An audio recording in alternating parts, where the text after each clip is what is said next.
Assalamualaikum warahmatullahi wabarakatuh. So we have another question. Sabi, Assalamualaikum warahmatullahi wabarakatuh. Ustad, kumusta po? Nawa ay nasa mabuti kayong kalagayan. Tanong, paano po ang makatarungang hatian ng kita sa pagitan ng mga investors lamang at ng mga managers lamang bilang business partners? Okay, sagutin natin. So, alhamdulillah wa salatu wassalam ala rasulillah wa ala alihi wa sahbihi ajmain na mabad. Alhamdulillah naman po, ano man ang kalagayan natin, ay laging pasalamatan ng Allah subhanahu wa ta'ala. Alhamdulillah.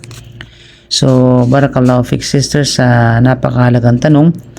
Ito ay isa sa mga pangunahing usapin sa fiqh al-muamalat or Islamic commercial law. Sapagkat, ang pagiging makatarungan sa paghahati ng kita ay isa sa mga dahilan ng pagiging halal ng isang negosyo. So, paano ang makatarungang hatian ng kita sa pagitan ng mga investors at ng mga managers sa isang negosyo?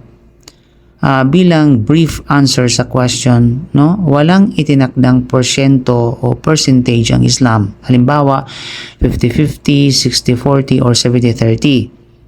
Ang hatian ng kita ay nakabatay sa malinaw na kasunduan or agreement ng mga partners. Basta't ito ay patas, na pagkasunduan bago magsimula ang negosyo, nakasaad bilang porsyento ng tunay na tubo o profit at hindi fixed amount.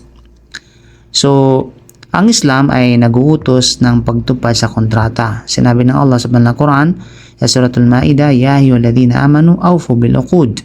O kayong mga sumasampalataya, tuparin ninyo ang inyong mga kasunduan. Ang mga Muslim ay nakabigkis sa kanilang kasunduan. Sinabi ng Prophet sallam, Al-Muslimuna ala syurutihim illa syartan ahalla haraman o harrama halalan. Rawahu Abu Dawud Tirmidhi. Ang mga Muslim ay dapat tumupad sa kanilang mga napagkasunduang kondisyon, maliban kung ang kondisyon ay nagpapahintulot sa ipinagbabawal o nagbabawal sa ipinahihintulot. So, paano ang hatian ng kita? Halimbawa, may dalawang grupo. So, meron tayong Group A at saka Group B. Ang mga Group A, ito yung mga kinabibilangan ng mga investors lamang, sila ang nagbigay ng kapital. Ang Group B naman, sila yung mga kinabibilangan ng mga managers. Sila ang nagpapatakbo ng negosyo, naghahanap ng customers, nangasiwa, nagdadala ng operasyon. So sa Islam, parihong may karapatan sa tubo. Ngunit ayon sa napagkasunduang porsyento. Halimbawa lamang, 50% sa investors, 50% sa managers. O di naman kaya 60% sa investors, 40% sa managers. O di naman kaya 70% sa investors, 30% sa managers, 70-30. So lahat ng ito ay pinahihintulutan kung malinaw ang kasunduan. Ngunit may mahalagang kondisyon. Hindi maaaring sabihin na ikaw ay siguradong kikita ng 50,000 pesos bawat buwan. Halimbawa, o kaya ang investor ay siguradong may 10% buwan-buwan.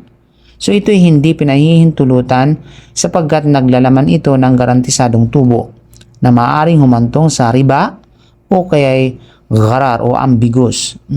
Sa halip, ang dapat sabihin ay ang investor ay may 40% ng tunay na net profit. Okay, ito ang itinuturing na tama ng mga fuqaha. So ano ang mangyayari kung walang tubo? So kung walang tunay na tubo talaga, walang hahatiin. Ito ang kaibahan ng Islamic partnership sa sistemang may garantisadong interests. So sino ang sasalo ng pagkalugi kung sakali? So ito ang napakahalagang prinsipyo sa Sharia. Sa mudaraba, kung ang managers ay hindi nag-invest ng kapital, ang investors sila ang sasalo ng pagkalugi sa kapital. Ang managers, hindi sila magbabayad ng capital loss. Ang nawala lamang sa kanila ay ang kanilang oras, ang pagod at pagsisikap. Ito ang pinagkaisahan ng mga fuqaha. Kung pare-parehong investors at managers, kung ang bawat partners alimbawa ay nag-invest ng kapital at nagtatrabaho rin sa negosyo, ang hatian ng profit ay maaring ayon sa anumang napagkasunduan. Ngunit ang capital loss ay hahatiin ayon sa proportion ng kapital na inilabas ng bawat isa. Ito ang sinabi ni Ibn al-Mundhir, Ibn Qudama at iba pang mga fuqaha. At sinabi ni Ibn Qudama rahimahullah, al-khasaratu ala qadri al-mal waribhu ala mastalahu alayhi. Sa Al-Mughni sinabi niya ito, ang pagkalugi ay ayon sa laki ng kapital ng bawat isa, samantalang ang kita ay ayon sa kanilang napagkasunduang hatian. So halimbawa, may negosyo na ang kapital is sa investors ay halimbawa 1,000,000 pesos. Sa managers walang inilabas na kapital. Pagkatapos ng isang taon, yung net profit ay 400,000. Napagkasunduan is investor 60%, manager is 40%. So ang hatian dito, investor 60%, 240,000 pesos, sa manager 40%, ito 160,000 pesos. Kung nalugi naman ng 200,000 at walang kapabayaan ng managers, ang capital loss ay sasagutin ng investors. Ang managers ay walang bahagi sa capital loss, ngunit wala rin silang kikitain dahil walang tubo. Okay?